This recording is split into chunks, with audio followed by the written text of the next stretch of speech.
This week on the Fighter Pilot Podcast, U.S. Navy Commander Jeremiah Ragadio joins us to discuss the most versatile, widely proliferated American helicopter to serve since the venerable UH-1 Huey.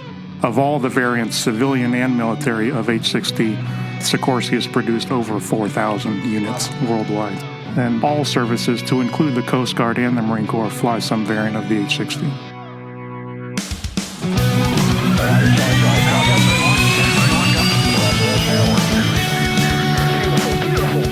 Strap in for the Fighter Pilot Podcast, the internet radio show that explores the fascinating world of air combat, the aircraft, the weapon systems, and most importantly, the people.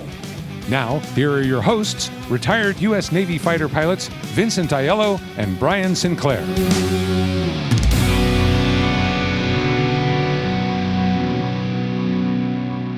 Hey everyone, before we get started, just a quick note to mention that the U.S. Navy's premier flight demonstration team, the Blue Angels, kick off their 2019 show season with a performance at their winter training location, Naval Air Facility El Centro.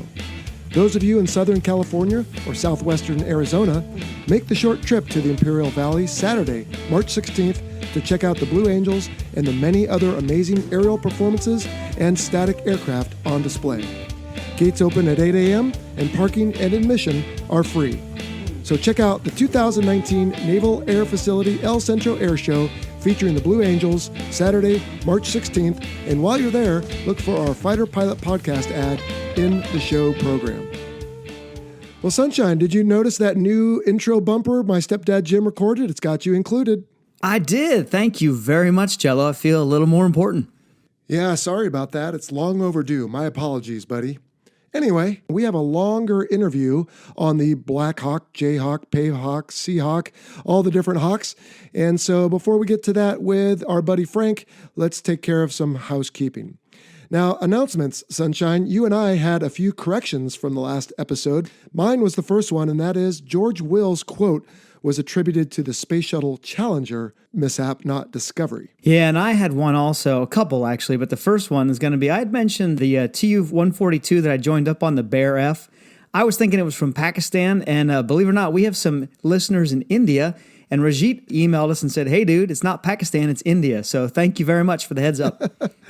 Yeah, unfortunately, we're going to spend most of our time making corrections to things we've said here because another thing was we didn't mention the EA-7 electronic attack variant of the Corsair II. And also we skipped that the A-7 can carry the TALB, or Tactical Air Launch Decoy, and the Maverick. And I know we forgot that because we ended up covering that in the behind-the-scenes little bonus that we released on YouTube right after the episode. And another thing that's happened in the past week is we released a musings on the S3 mishap that I witnessed. Head over to fighterpilotpodcast.com, click on musings and look for that. And we had our inaugural deep dive. Now, give us a quick summary of what the deep dive is, Sunshine. Yeah, so the deep dive is just like it sounds. We're going to dive into something a little more or a lot more technical. This inaugural deep dive dealt with stability versus maneuverability, and we talked about why wings are shaped like they are, and just basically gave an idea of what the aerodynamics used to be like before flight control computers took place. That's right. And that is an audio-visual episode. And so we've got that now on Facebook and our YouTube channel. And in there, Sunshine, you asked me to recce an aircraft, and I called it a P-51, and you agreed. But I think some readers schooled us on that, didn't they? That they did. Hey, thanks a lot for the emails. Yeah, so definitely, I guess we should have looked at the leading edge paint there, but it was indeed a Spitfire, not a P-51 when we talked about the wing configurations. Okay. Hey, another thing, Jello, I'm unable to discern the difference between 4 or 6 engines hanging off the wings. When we talked about, when we talked about another wing configuration, I incorrectly recce'd that aircraft as the Antonov 224, when indeed it was actually the 124. So thanks to our Far East, we'll call them, listeners for the correction via email. Well, we are doing our best here on the show, and it's more important for us, Sunshine, I know you agree, that we give you the right information, even if we have to correct ourselves, than to pretend we're right all the time, which is certainly not the case. Yeah, just ask my wife. I'm never right all the time. Well, we'll have to get her back on the show. Hey, Jello, can you tell me about any of the new Patreon members we have? Holy smokes, Patreon's going crazy. Nice. We have new division leads, Andrew Meelam, Matt Wagner, which the listener might recognize. That's Wags of Eagle Dynamics, developer of DCS World. Fantastic. And Martin Meyer. We have one new Patreon strike lead, Richard Borden. Okay. And we have two, believe it or not, new Patreon mission commanders. One is Matt Garrettson, and he paid the whole year in advance, so he's like a mega mission commander. And another one, Fallen Sword 0828. So I'm not sure, hadn't looked into that one too much yet, but that sounds pretty cool. And we have our second and final Air Boss. Now, Peter Keelan, call sign Heater, is generously supporting us at the $100 per month level, but instead of any accolades, Sunshine, he asked us to mention two of his friends. One, retired U.S. Navy Captain Robert Doremus was an F-4B Rio in Vietnam who had a hand in the first MiG kill off the USS Midway in June of 1965 and was later shot down, spending over 2,700 days as a guest at the Hanoi Hilton. Heater's making introductions so we can invite Robbie on the show someday. The other friend is retired U.S. Navy Captain J.C. Smith, one of the founders of Top Gun. So to both of you gentlemen, greetings from your friends at the Fighter Pilot Podcast and Peter Keelan. Yeah, thank you very much, new Patreon members, and especially a big shout out to Heater. You betcha. Now, Sunshine, I know you see the emails too. We have now a lot of suggestions for the show between different guests, what aircraft we should be covering in the aircraft series, and other topics. And I just want to make a public service announcement that we are hearing loud and clear your suggestions. Usually we do write back to everybody, but please be patient. We have a lot we're trying to do here on the show. We hope to eventually get to all your suggestions, and we're going to do our best, but we appreciate your patience. Yes, I agree. We have our day jobs and we're trying to keep up with all the emails. We absolutely love the attention we're getting, and we're trying to write back as quickly as possible while still being dads and maintaining our day jobs. Hey, Jelly, we got a couple listener questions. Shall we roll with those? Sure. What's our first one? Matthew Carruthers from Greeley, Colorado asks, do Navy squadrons ever deploy to an overseas land base to conduct combat operations? For example, does a VFA ever deploy to Bahrain and conduct operations against ISIS in Iraq and Syria? Yes. Well, Sunshine, you might remember about 10 years, maybe more ago, the Navy squadrons participated in the unit deployment program, where Navy squadrons went to where Marine squadrons typically deploy, and Marine squadrons, as they've always done, came on the aircraft carrier to join the air wing. But apart from that, I don't know of any VFA squadrons that deploy from the Navy. However, I do know that other aircraft, such as the EA-6B, you remember our guest Deke from the S3 episode, he ended up being a Prowler CO, and he deployed to Afghanistan with his squadron. And of course, P-3s and EP-3s and other aircraft deploy all over, but I don't know of any VFA squadrons that land based these days. I agree. All right, next let's take a phone call. Hey guys, this is Carl calling from Willow Grove, PA. This question is for Sunshine in regards to your S3 video. Great job, by the way.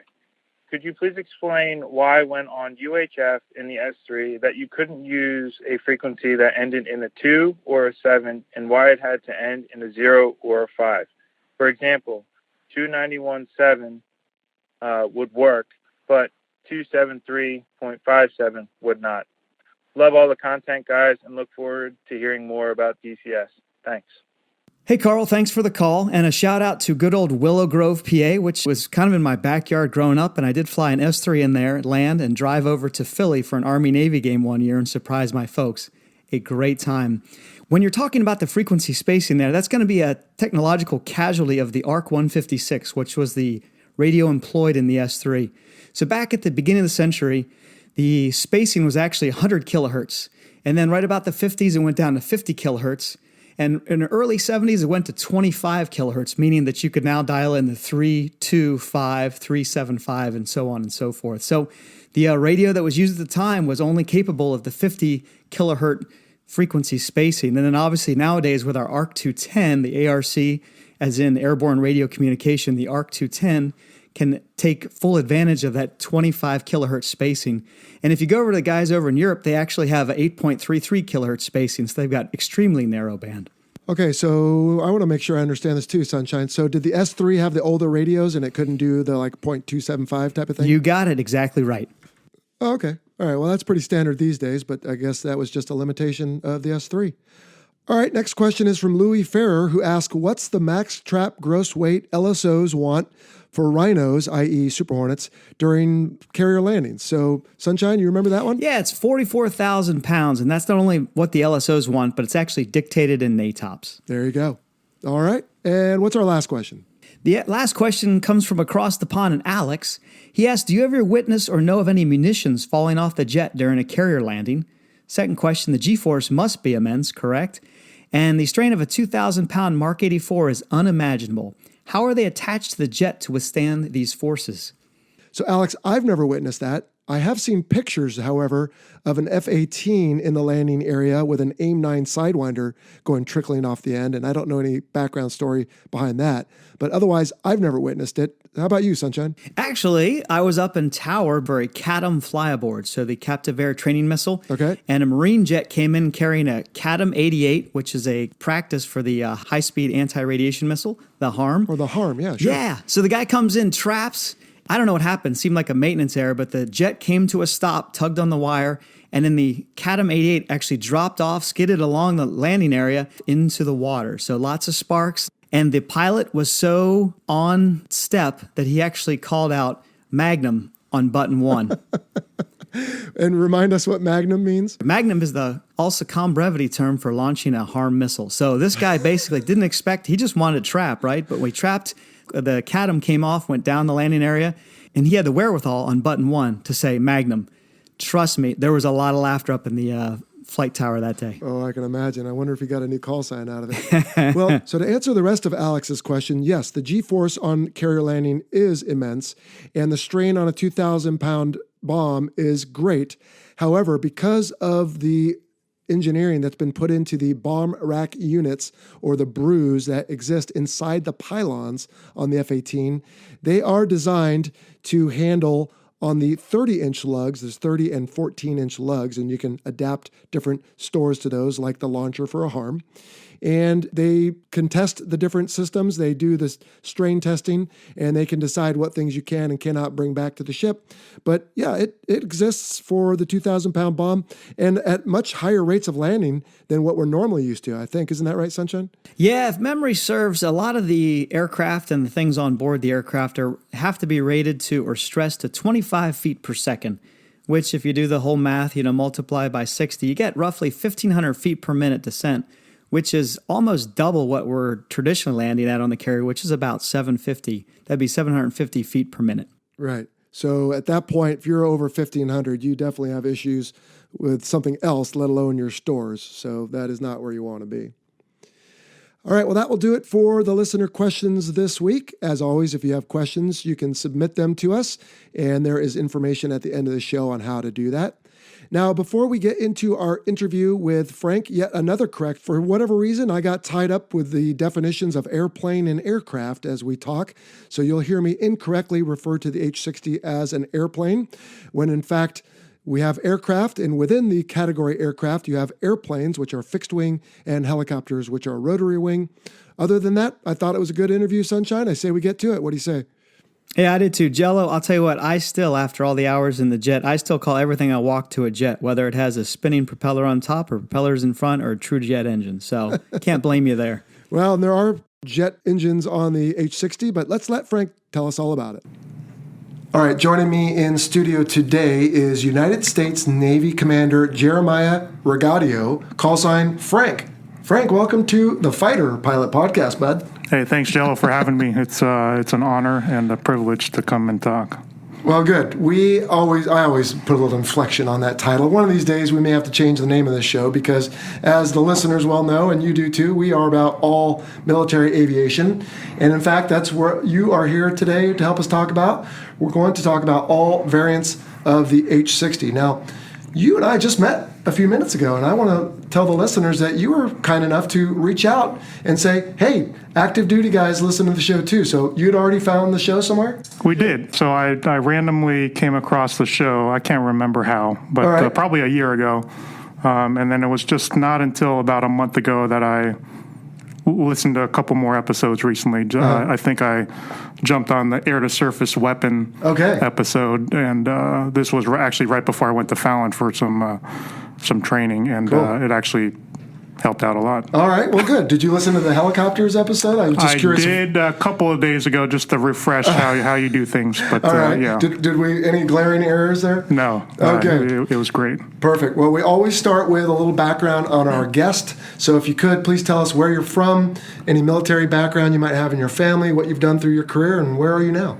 Sure. So I'm born and raised in the San Francisco Bay Area. Okay. Military history, no one in the immediate family. Okay. Before I joined, my brothers actually joined later. Oh. So I have my older brother is a Navy dentist, still on active duty, and then one of my younger brothers is a submarine officer. Okay. That must be fun. You get to hunt him, right? Yeah, right, exactly. But then I went to UCLA, just like yourself. I just found out, and then through ROTC there, graduated, and then flight school with the Air Force starting out, and then got helicopters. Initial assignments were at North Island here on the West Coast, flying the SH-60 Bravo at first. Okay. Did RAG instructor, and then did a disassociated tour on the East Coast on aircraft carrier as an ANAV, and then back here, department ed tour. Just came back from the Pentagon doing a Navy budget office tour, and then back here just getting ready to go back as the XO. Okay, so you're going to arrive at a squadron as the executive officer, and then if all goes well, you'll take over as the commanding officer. That's right. Dude, I have to ask you, was Donna still at the ROTC unit at UCLA? Donna was still there, and she was a Has she aged national at all? treasure. She looks the same. Okay. I think she is retired now. Oh, wow. All right. Maybe about 5 years ago, from what I understand. Well, ladies and gentlemen, Donna, I don't even remember her last name. Donna Tenerelli. Tenerelli. I knew it was like an Italian-sounding name. She was a fixture at the UCLA ROTC. Never aged. Never. And always very helpful, big smile. So whatever Donna, if you're you out needed there, to get done. Yep, we all love you and we miss you. Okay. And so you did your penance at the Pentagon, so you got that joint stink on you, and now you are back and ready to rock in the H-60. Excellent. Okay, so I think we're titling this episode the H-60, and then I'll probably put in parentheses Black/C, and then out of parentheses Hawk. And I don't know if that's really going to do it justice, so let's get into all this right now. First off, we usually ask, what was the aircraft designed to do? What does it do well? And then we get to the variants. But Frank, I think maybe we ought to say, what are the variants from the get-go and what were they designed to do? And this is going to get convoluted because there's a lot of them out there. And I'm no helo guy, but just a little search online, I came across a bunch of different variants flown by a bunch of different countries. So let's see if we can get through this, shall we? Yeah, sure. Yeah, so you're exactly right. The H-60 originally was designed for the Army to replace their UH-1 Huey, okay. if you will. Yeah, that was around in the 70s, early 80s. And it's grown huge till now. I think what I read was of all the variants, civilian and military, of H-60, Sikorsky has produced over 4,000 units worldwide. So that's a lot. Yeah. So the Army originally was designed as a troop transport to replace that Huey. And it also had some crew serve weapons you can put on it, but primarily just move troops from point to point. And it worked well for that, and the Navy caught on and said, hey, we've got some legacy helicopters we'd like to use an H-60 for, and we went that way. And actually right now, all services, to include the Coast Guard and the Marine Corps, fly some variant of the H-60. Oh, the Marine Corps does as well? Marine Corps does too. So they've got the VH-60 November. Okay. Yeah, so and the V for VIP. Right. So if you see the president or senior executives flying in some shiny green helicopter out there, it will most likely be the one from the Marine Corps. Well, and I have a gentleman who's offered to come on, much like you did, thank you, to talk about the MV-22. And he was at HMX-1, so we'll be sure to ask him about that. Exactly. All right, so let's start with the Blackhawk. Is that generally going to be called a UH-60? Exactly. Yeah. Typically, the Army variant, probably alone, will be called the Blackhawk as the UH-60. So they started out UH-60, I think, Alpha, and then eventually to a 60 Lima, and then eventually to the Mike version, which they're flying now. Okay.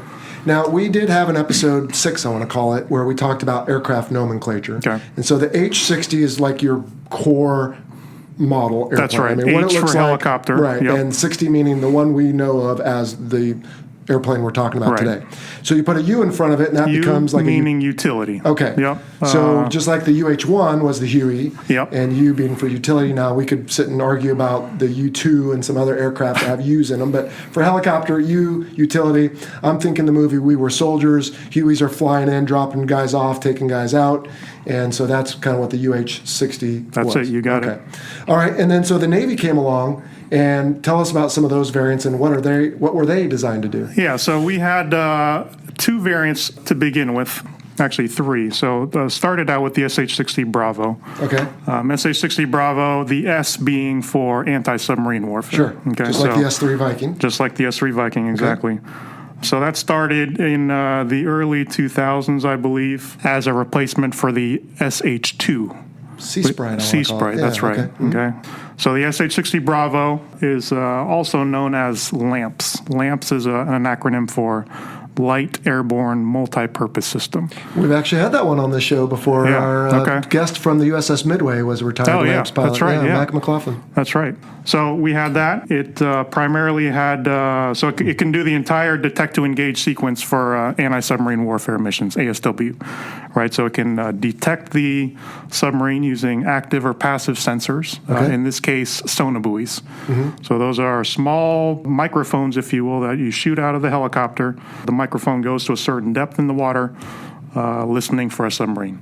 Okay. And then you have an active sensor that basically sends out a ping, and you hear that return of the ping. Almost like echolocation. Exactly. That is what it is? Echolocation, Okay. like a radar Sure. for Okay. underwater. Exactly. All right. We also had a magnetic anomaly detector, basically measuring disturbances in the Earth's magnetic field. Okay. Yeah, we talked about that with the S3. Exactly. And ESM system, so electronic support measures. All right. In the case of a submarine, if it was at periscope depth, maybe a surface navigation radar, something like that would cue us there. That was our primary mission, obviously carrying torpedoes too, in case we wanted to engage the target. Lightweight torpedoes, in this case, Mark 46 or Mark 50. Eventually, we had a Mark 54 to replace all of those. Now, is the SH-60 Bravo still in operation with us? It's not. It's out of service now. We've replaced it with a new helicopter called the MH-60 Romeo. Okay, we'll get to that in a second. Yep. And then, well, I guess it doesn't matter anymore, but visually, when helicopters fly over and they buzz around here in North Island all the time. All the time. There was one like with a tail wheel that is a little more amidships, if you will, and then another is kind of angled and it's towards the back, closer to the tail. So all of the legacy Navy H-60 variants, that meaning the Bravo, Foxtrot, and Hotel, have their tail wheel vertical. Okay. Closer to midships, just like you said. Yeah, a little further forward. Okay. The Army Blackhawk and then the new 60 Sierra, MH-60 Sierra for the Navy, have the tail wheel further aft and at and angled. Probably about, okay. about 45 So that's a visual degree. distinction. So it would be normal to still see it flying around because we're still flying the hotels.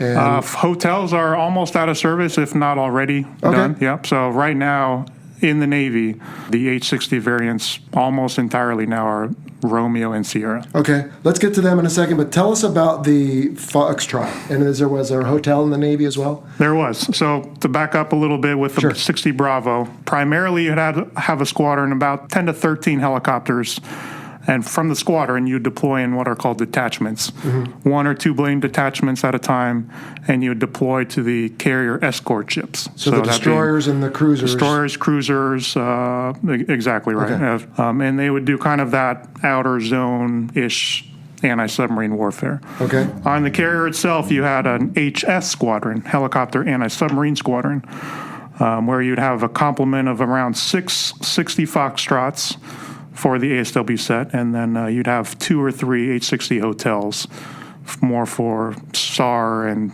combat search and rescue. Okay, gotcha. And they would be doing primarily that inner zone defense for ASW, and then the Vikings, which you talked about before, would do that outer zone ASW. So I might have missed it a second ago. The hotels, did you say, are they basically like a Navy Blackhawk? Not really.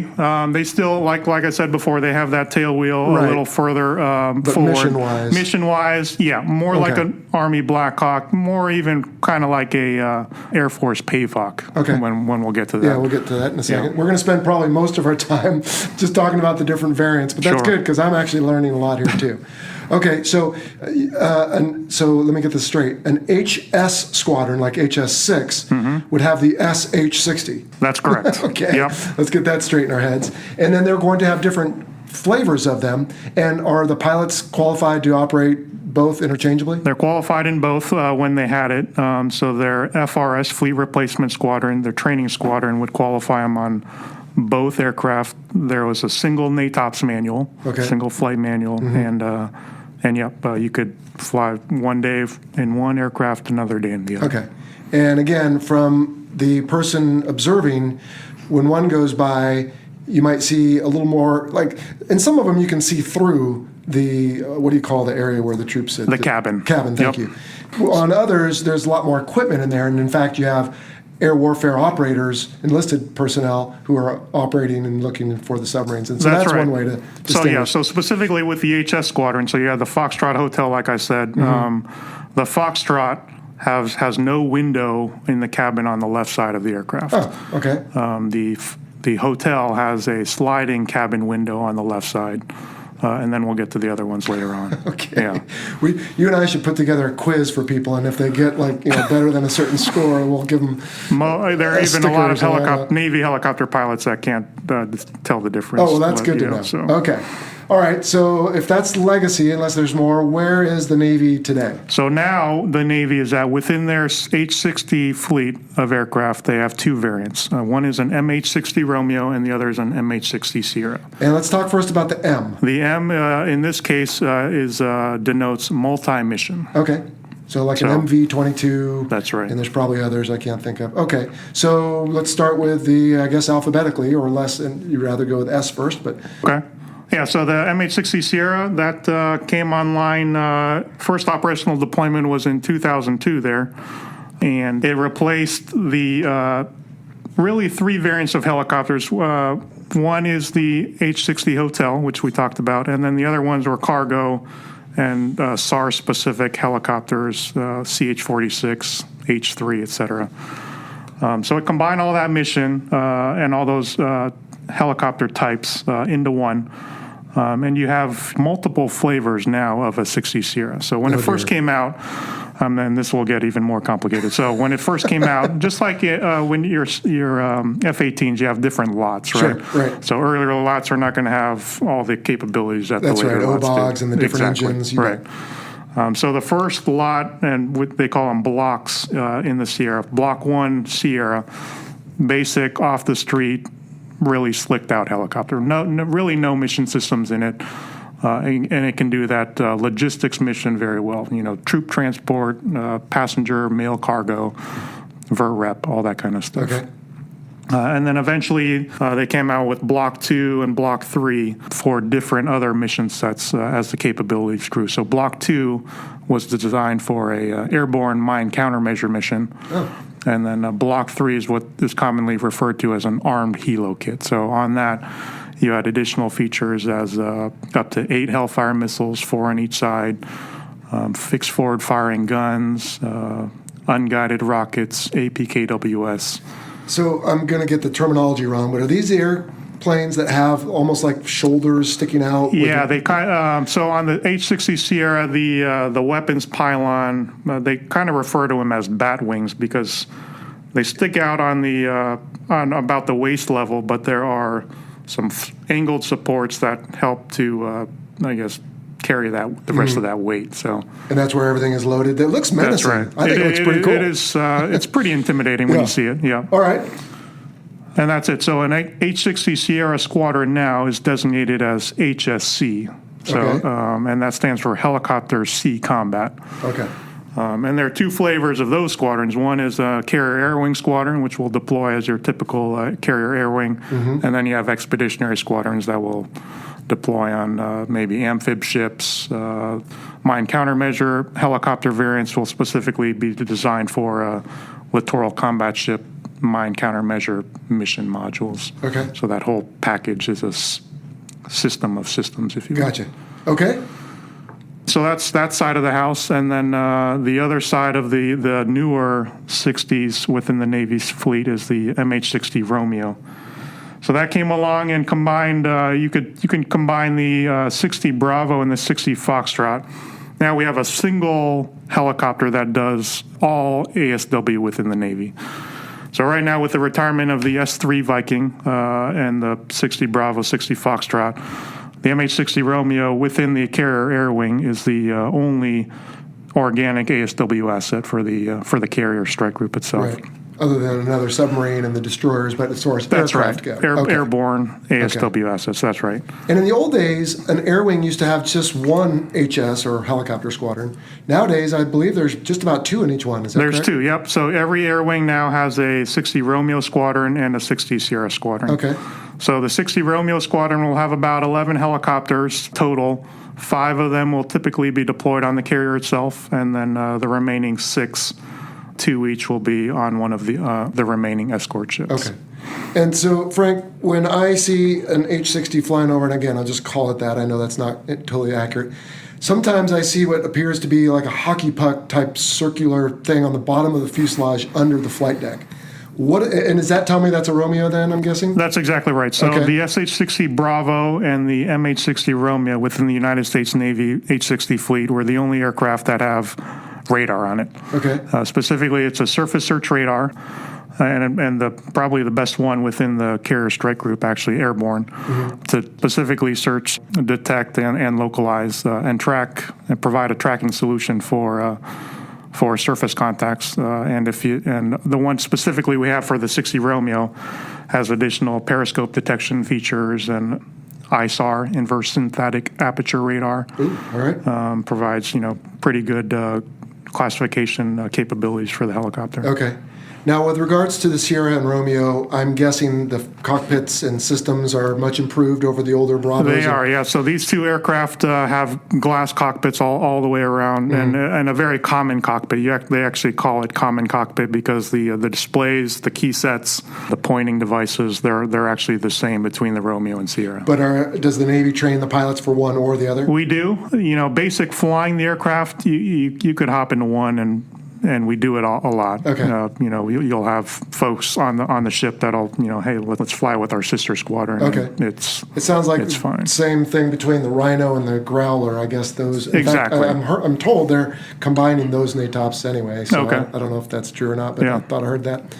All right, and then so is that it for Navy? That is it for Navy right now. Okay, Yeah. so we're still on the variants, and we're talking about what they're described to do. Let's see. What about Air Force? Don't they have some specialty 60s? Air Force does. They have the H-60 Golf. They call it the Pavehawk. So ours was an SH-60 Golf. Ours was an SH-60. I think theirs actually is an HH-60. HH-60. Yeah. And then when the weight. So for the H, the additional H in the front there, I think denotes help. And in this case, help being search and rescue. So like a specialty search and rescue. Specialty like where search you and have rescue, that's right. Paratrooper dudes who are extra specially trained in this. Okay. Right. So it'll be used for, exactly, insertion recovery of special ops guys, combat search and rescue, etc. Okay. And then I think you alluded to it earlier, but then the Coast Guard, United States Coast Guard in this context, also flies what? The MH-60 Tango, I think I saw? That's right. And they call it the Jayhawk. Okay. So this is their version was a derivative of the Navy versions of the old Seahawks. So a lot of the features are the same, like the tail wheel is more amidships. Gotcha. And this one is very easily identifiable by its white and orange paint scheme. Of course. Yeah, they don't want to be incognito. They want to be easily detected, be just like a found. training aircraft. That's right. So, Frank, is it safe to say any H-60 will have a hoist and can perform either vertical type lifts of items or even search and rescue and pick people up? Yeah, I can't make a definitive statement, but I would guess that the majority of them have what's called a rescue hoist, which is typically on the right side of the helicopter to lift and lower personnel, You can do cargo there, but it doesn't have a very good lifting capability.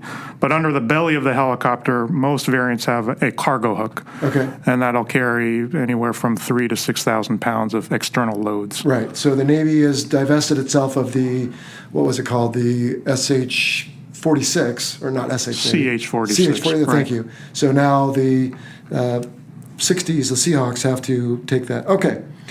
So many different variants, also flown by many different countries, right? I looked at Wikipedia. I don't know if that's the authority or not, but I saw Turkey, Australia, Spain, Thailand, China, Taiwan, Greece, Brazil, Colombia, Mexico, Israel, Slovakia, and Sweden. That sound about right? Yep. And there's probably more that we didn't even say. There probably is. So that is, I think, all of the different variants, who's flying them, and what they were designed to do. Now, without going back through each and every one of them, Frank, what does the airplane do well? And I'm guessing, from what I've seen, pretty much it does all of these things pretty well. It does a lot of things well, and that can be a good thing and a bad thing, right? So the advantage of being good at or being capable of everything, I should say, is that people will call on you for everything, right? Right. But the downside is, as you know, with limited resources, limited training opportunities, spreading yourself among multiple mission areas will limit your ability to get good at any one mission. Yes, I agree. So that being said, whatever mission the helicopter and that particular unit is assigned, I'm fully confident that everyone's training to each mission as well as they can. How many hours do you have in it? Right now, I've got about 2,400 Wow. between the 60 Bravo and the 60 Romeo. Wow, cool. And to your point, getting back to that, like in the air wing for the fixed wing guys, we would have an occasional no-fly day on deployment. You guys almost never had no-fly days. You were always hauling around some VIP guy or the admiral or doing a vert rep, you guys rarely had days off. Yeah, so for the HSC guys flying the 60 Sierra, you're exactly right. That's what they do all the time, and when there's no fly days, people still need logistics done, right? And specifically with my airframe, the MH-60 Romeo, with the sensor suites we have between the radar and the ESM system and our FLIR system as well, our commanders on the ship are very interested in having us fly almost 24 hours a day, maintaining that maritime picture out there, seeing who's around and making sure that we're safe. Yep. So one other thing we didn't talk about is, at least in the Navy side of things, is the SEAL stuff. So obviously troop transport for the Army, that can be anyone. For the Navy, we obviously need to move guys around, and I guess that's just part of the mission as well, right? And is that going to be the Sierra guys probably taking care of that? That's right. So I failed to mention the 60 Sierra was also designed for Naval Special Warfare support, in this case the Navy SEALs. Within the U.S. Navy, we actually have one squadron dedicated for Naval Special Warfare support, and they fly the 60 Sierra, and they're stationed out here at North Island also. All right. Now, Frank, to my untrained eye, an SH-60, UH-60, there's paint color differences between the Army and the Navy, and then, of course, the Coast Guard, but they all look very similar to me. Is there one feature that you could point out about the aircraft that describes sort of the way it looks and why it does look the way it does? I know it's kind of a nebulous question, but is there anything particular about it that dictates the shape that they ended up on? No, I don't know exactly why it was designed the way it was. No, I don't have a good answer. Yeah, and I didn't ask it very well either. But, here's one, for example. Do the Blackhawks have folding tails and rotor blades also? Was it just cheaper to make them all these? Yeah, I think certain models of the Blackhawk, they definitely have, I think all of them have ability to fold the blades for sure. In case they need to be transported in a C5 or C-17, sure. Exactly. Now, they might not have, and they don't definitely have automatic blade fold capability like the Navy versions do. Oh, cool. So when we're on the carrier and we shut down or we're starting up and handler needs us to get off the deck. Always never fast enough. Never fast enough. We need to fold and unfold those blades quickly. Okay, so the H-60 variants we see on ships will have the blades can all tuck back real nice and neat, and then even the tail will pull forward, and you end up in this relatively compact little airplane that you can then squeeze into the small hangars on the destroyers or next to each other very tightly right behind the island on the carrier. That's right. Yep. Okay, outstanding. Now, when it comes to armament, you already talked about the word crew served, and then we also talked a little bit about I call them shoulders, you had a better word for it, but there's aircraft mounted weapons and then crew served weapons. So which one do you want to start with, and what can you tell us? So crew served weapons are primarily machine guns, in this case, attached to the aircraft that are crew served, meaning there's a door gunner in the back of the helicopter in the cabin firing the weapon. Right. So, of course, I'm thinking Full Metal Jacket, the second half of the movie. Exactly. The guy yelling, "Get some." That's right. Exactly. Right. Perfect example. And in most cases, across all services, they're either using a 7.62 millimeter crew serve weapon or a 50 caliber, depending on the mission. Is there like a minigun as well? There are miniguns out there, depending on what variant we're talking about. Electrically operated miniguns, typically 7.62 millimeter. Oh, that is high rate of speed. Okay. Yeah, probably around 3,000 rounds per minute. I don't allow myself too many regrets, but I wish I'd had a chance to go up and fire that. I'm guessing not very many people who don't do that for a living do, but if that had ever been available, I would have jumped on it, because that sounds about as cool as can be. Absolutely. Okay. What about what would you call the non-crew serve? Is there even a name for it, or just? Yeah, they do have some fixed forward firing weapons. Okay. So like the 60 Sierra, for example, has a 20 millimeter gun. Which is the same size as the F-18. All right. And so that is employed then by the pilots. That's right. They have a trigger up front, and wherever the barrel's pointing, that's where the rounds will go. Well, and that sounds, I suppose, a little bit careless. I'm guessing they have some sort of aiming device, right? You would think for this specific one, and I might need to cut out this one, but I don't know. I'm mixing it either between this gun and the unguided rockets. Okay. They, no kidding, just take a grease pencil, put it on their window, and shoot it out. And I'd be lying if I were able to distinguish between the two. This is 2019, by the way, Frank. We still use grease pencils to figure out where we're aiming. If it worked in Vietnam, it could still work today. But I thought we relied on technology these days. Okay, well, thankfully they probably employ those in situations where we're not too worried about collateral damage generally. That's right. And if it's a moving small boat on the sea, that we usually get instant feedback in the sense of spray from the bullets hitting the water or whatever. Okay. Then you said Hellfire earlier. You said torpedoes earlier. Right. So we do have precision-guided weapons in that case when you're a little bit more concerned of weapons placement. Sure. So most variants that can carry these types of missiles would carry an AGM-114, which is the Hellfire missile. Okay. It's a laser-guided missile designed a long time ago as an Army tank killer to start out with, and we've modified it, and there are many different variants. There used to be like a wire-guided one where it paid out a wire as it fired. I don't know if there was one. Not for air, maybe. Maybe that was just the guys on the ground. Yeah, I'm not sure. It could be possible, but the ones we use in the Navy are all laser-guided. Laser-guided, yeah. Okay. And you guys can designate your own target with laser? We can designate our own. Someone else can designate for us. Sure. We can designate for other people. Sure. Yeah, absolutely. Okay. And then, of course, sonobuoys you talked about. Any kind of mines? No offensive mines, from what I understand.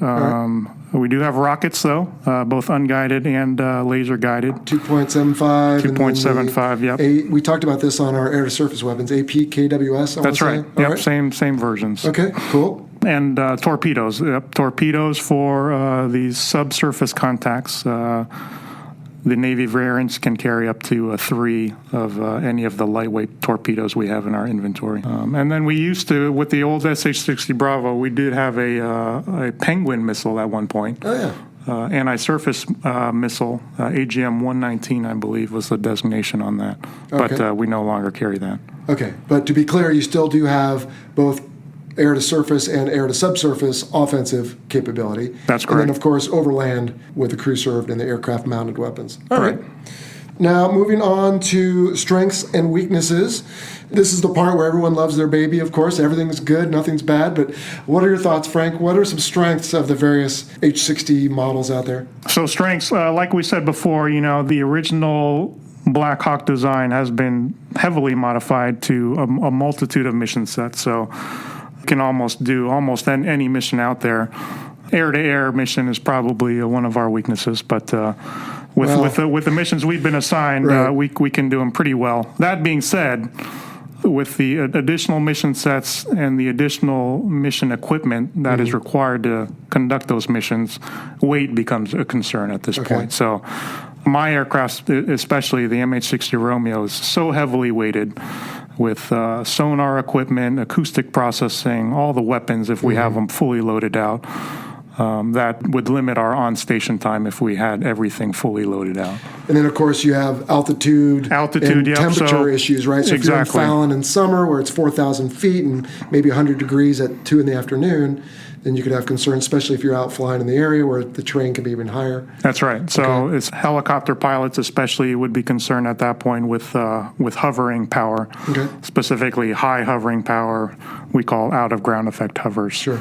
So the heavier you are, the hotter it is outside, the more power is going to be required to conduct that maneuver. And I always forget, I need to add it to my list of questions, but speaking of performance, in general, what's the H-60 advertised to do as far as speed, let's say altitude, and in the case of a normal amount of loiter, if the helicopter was playing what we would call plane guard or acting as plane guard, then how long roughly could it hang out? Sure. So the aircraft itself has 2 gas turbine engines, in this case made by General Electric, produce about 1,800 shaft horsepower, if I remember that correctly, and the aircraft weighs probably around 22,000 pounds. Okay. So depending on the type of helicopter, and we can obviously have varying configurations of fuel tanks. But speed, I would say, maxed out at around 180, 190, depending on the variant. And you typically won't be able to reach that red line speed unless you're nosing it over in a descent. Sounds common to all aircraft. Right. Okay. But our typical cruise speed would be around 120 to 160 knots, depending on the variant. Okay. Best endurance speed would be around 60 to 70 knots. Oh, gosh. All right. What's the highest you've ever had one? I've brought it close to red line.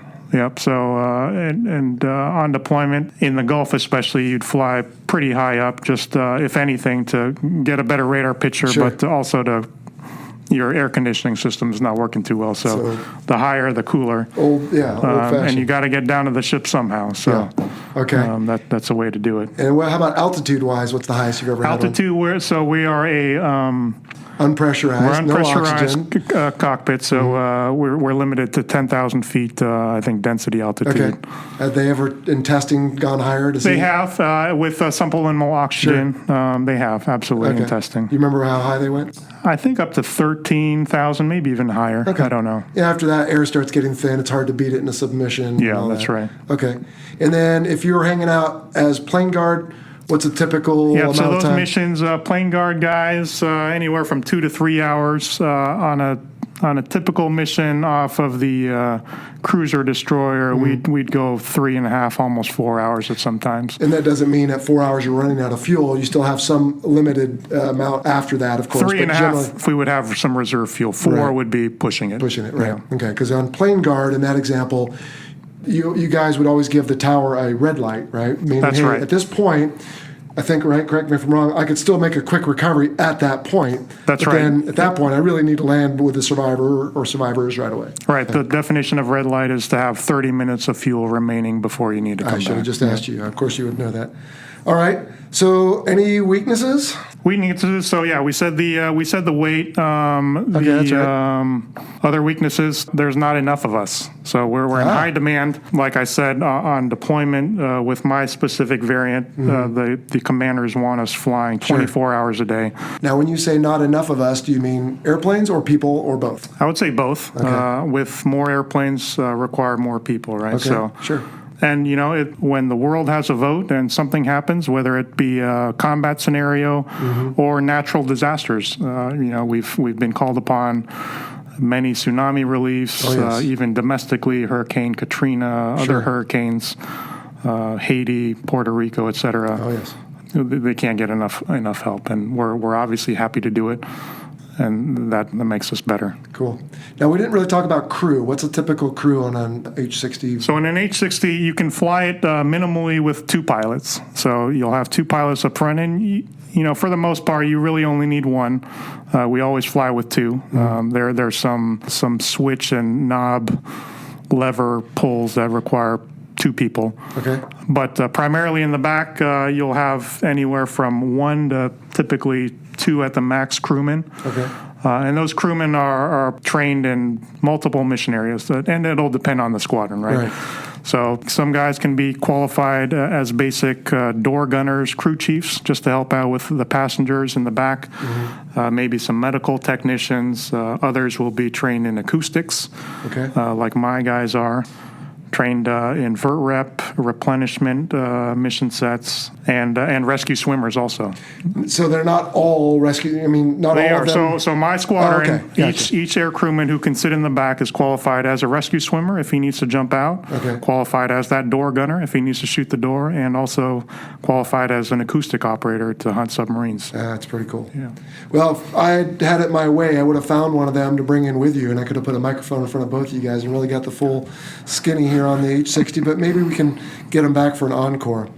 All right, so what is this airplane notorious for? Where would the public have seen this helicopter, besides around here, buzzing by all day in and day out? But has it been in Hollywood much? It's been in Hollywood a lot. So Blackhawk Down, obviously, is going to be our premier. That's your Top Gun? That's our Top Gun. Okay. Not in a good way, really. But it definitely put us in the limelight.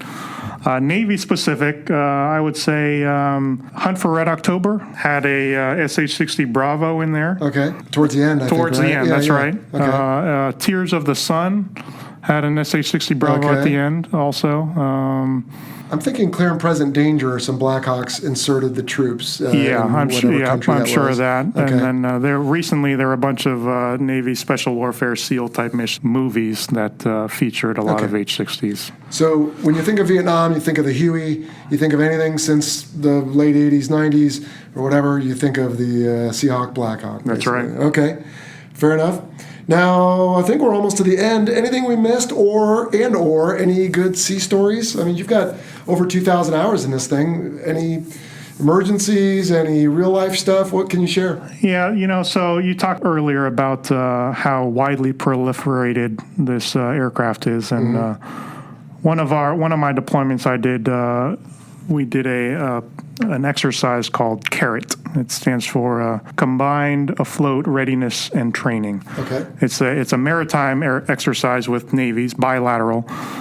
So 1 or 2 weeks at a time, you'd go work with one country, and these primarily were Southeast Asian countries. Okay. We did one with the country of Brunei, the Kingdom of Brunei. Cool.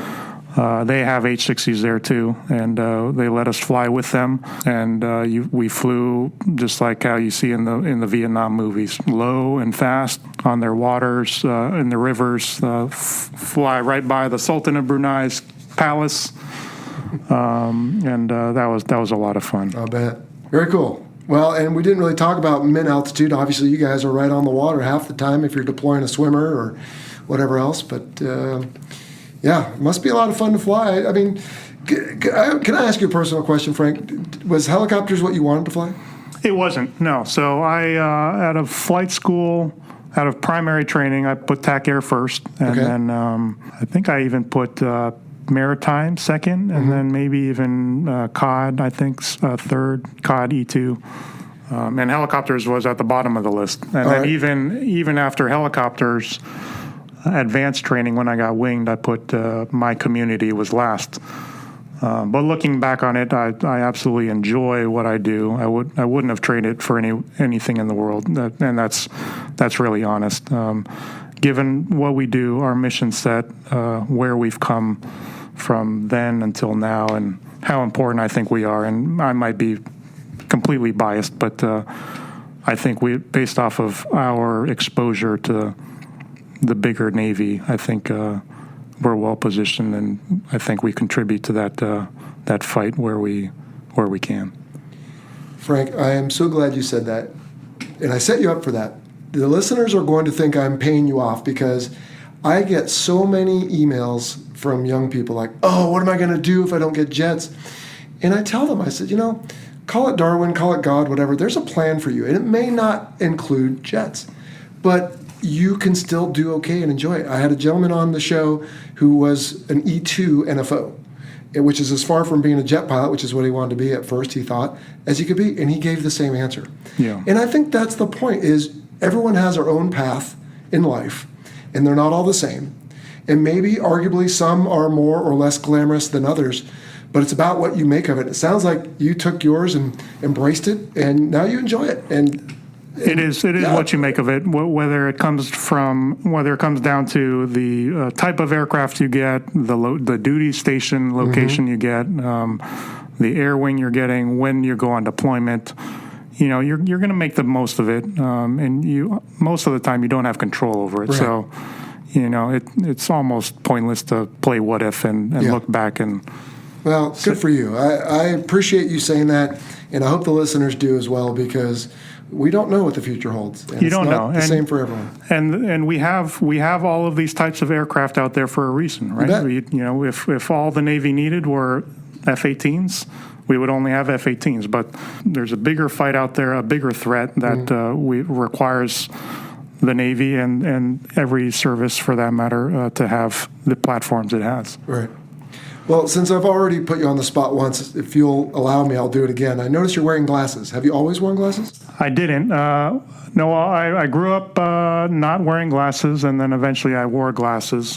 Before the Navy? Before the Navy. And then my graduation year was, I think, the first or second year that the Navy started allowing PRK eye surgery. Okay. So I was actually on track to select submarines. Oh, wow. And then my officer instructor at UCLA said, hey, the Navy's allowing eye surgery. Do you want to do it? You got to pay for it, but it could possibly open some more doors if you want to go that route. So I forked over the cash, got my eyes cut, and passed the NAMI whammy. That's our Naval Aviation Medical Institute. That's right. The doctors give us a rigorous flight physical before rigorous in air quotes before allowing us to fly, and I was perfectly fine. And maybe about 10 years after that, I started wearing glasses again. Yeah. Well, I get that question a lot too, so that is good to hear. All right, buddy. Well, golly, this has been a lot of fun. Anything else you think we need to know about the H-60 that we didn't cover today? No, I think all services are well equipped with the platforms they have. That being said, every service is looking toward the future, as with every platform. Sure. So the future for us holds what we call the future vertical lift. Oh. And that's right now in very infant stages. And it, again, I hate to use the same terminology, but it'll be a system of systems. Right. So between a manned air vehicle and maybe in conjunction with an unmanned system, that system will come together and produce the capability we need in the future. Gotcha. Well, thank you, my friend, for coming on the show to talk about the H-60. That has been very informative, certainly for me. I hope for the listeners as well. Normally at this point in the show, I ask what the future holds for you. We know you're on your way to a command. How many years in the Navy are you right now? 16 years active duty. Okay, so you've got a little ways to get to 20 to retire, but what's the long-term plan? Stick around the Navy as long as they'll have you? Yeah, so like I said, I absolutely love what I'm doing. I enjoy my job every day. So as long as the Navy will have me, and as long as my family will allow me, I'll be glad to stay in and continue however I can contribute. I remember in the past I've had various bosses that would tell me, stay until it's not fun anymore. And if the no fun is for you, that's one thing. If the no fun is for your family, that's also something you have to consider. But yeah, as long as they keep offering you upward mobility, well, stick with it. And we're glad to have men like you. So thank you for your 16 years of service and continued service. You'll be deployed probably here in the next couple of years. You'll be out there doing it all some more. So thank you for that. All right, so Jeremiah Ragadio, you reached out to me on email and said, hey, love the show. And I offered for you to come on, and you signed the email Frank. Now, you signed it in all capital letters. So this is the part of the show where we get to find out how on earth someone came up with Frank, and I'm guessing it's an acronym. It is. So I know you did your call sign show at the very beginning there. So, yeah, it is an acronym. We are a PG show, by the way. We are a PG show, absolutely. You have the letter F in there. So my first shore tour, that was the first tour I did after my fleet squadron, I was an instructor pilot at our FRS, and I was also our NATOPS evaluator and program manager. So that being said, I was in charge of the NATOPS publication, which is our aircraft flight manual, and in charge of updating the publication to whatever new equipment came out or if we wanted to make changes to it. So as you can imagine, I would get pretty intimate and knowledgeable about what's in the publication. So fast forward a few years later, as a department head, the call sign was changed in my department at tour. Oh, wow. My junior officers would hate when I would spout out random NATOPS knowledge. So the acronym came about as freaking random NATOPS knowledge. I see. Call sign Frank. Stands for Frank. Well, I bet they were only threatened by it because you knew so much more than they did. That's what I like to say. Yeah. May I ask what the call sign was prior to that? Because it's rare to get a call sign changed that late in the game. Yep. So, as you are well aware, a lot of call signs are based off of names. Sure. So mine was J. Rags for Jeremiah Ragadio. All right. Yeah. So this is an example of, albeit a pretty tame one, of you had something based on a name, something happened, sort of, and it changed to that. Okay. Right. Because this is based on knowledge, not you putting something in the drink or buffooning yourself on Liberty. You seem like a pretty mellow guy, so I'm sure there wasn't any of that. Right. And Awesome. then again, call sign changes are not the easiest thing to do, and they're not the most common either. Yeah. And in my case, I still have a lot of people still calling me by my old call sign, and a lot of people only know me by my new call sign. All right. Well, you can claim to be two different people. That could be a convenience for you. It could be. All right, Frank. Well, I think we can wrap it up, and I want to thank you for your time and your service, and I'll let you get back to your training, kind sir. Thanks, Jello. I appreciate you having me on. Oh, well, my pleasure. Well, let's get out of here. All right, Jello, I really enjoyed Frank's interview for many reasons. I'll tell you what, dude, I was totally impressed with the call sign there. Flipping, we'll call it for the PG audience, flipping random NATOPS knowledge. Gotta love that stuff. And the fact that he got a second call sign, if you will, so late in his career. Yeah, it makes me think that the junior officers really didn't like being outgunned on their knowledge and systems and all that. But sounds like Frank knew what he was doing, and super nice guy. We always enjoy having the active duty folks on here, and he's still playing the game. He'll be out here deployed soon, and we're just glad to have him on the show. And so thanks very much, Frank. Thank you. And I think there was one unexplained term that may have snuck past the goalie. Okay. And that was, he said he was an ANAV. And that means assistant navigator. Sunshine, remind us what that guy does on the carrier. A whole lot. So he's in charge of keeping the navigator honest, and that would be really making sure the ship goes where it's supposed to go, so keeping the skipper of the boat honest too. That's right. So keeping it between the right buoys and away from the shoals and lighthouses and everything What is that? else. Red right returning or something like that from the don't rules of the road? Don't pretend like you don't know, Mr. Naval Okay, Academy. Canoe you, right. yeah. Awesome. So true. Hey, Jello, did you ever think about, should we continue on with that behind the series video stuff? Are you going to, like you did with the A7, do you think you'll do one for the H-60 here? Well, funny you should ask, because yes, we already have it recorded. We'll release it maybe a day after this episode airs. And so go to our YouTube channel and take a look for it. And you'll hear me and Frank talk about an MH-60 Sierra that you'll see land and refuel on a destroyer. So yeah, go check it out on our YouTube channel. All right, dude. Well, this has been a pretty long episode. I just want to mention real quickly, though, that we've had some listeners after the fact say, hey, I was in San Diego. That's a nice town. So people, if you're in San Diego, look us up. Give me a shout. Send Absolutely. us an email. We'd love.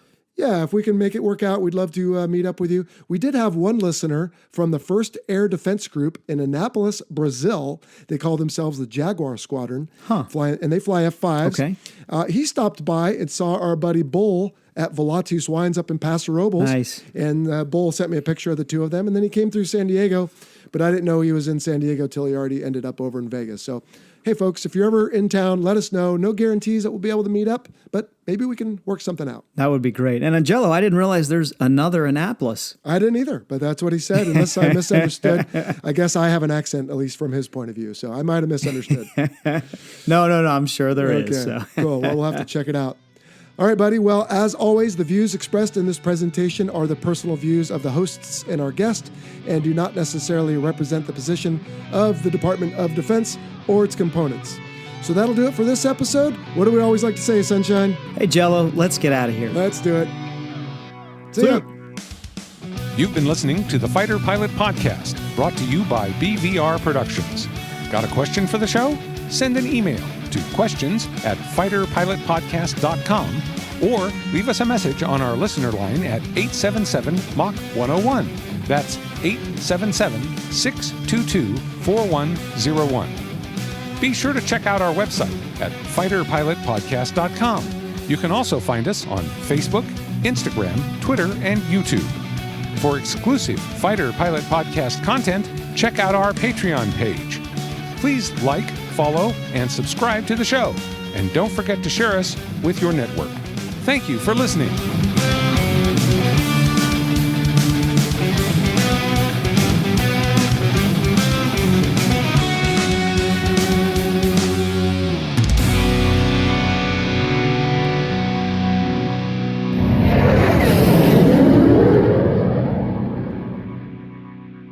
Oh, I almost forgot. Hey, Academy guys out there. Hey, this is Sunshine again, class of 97.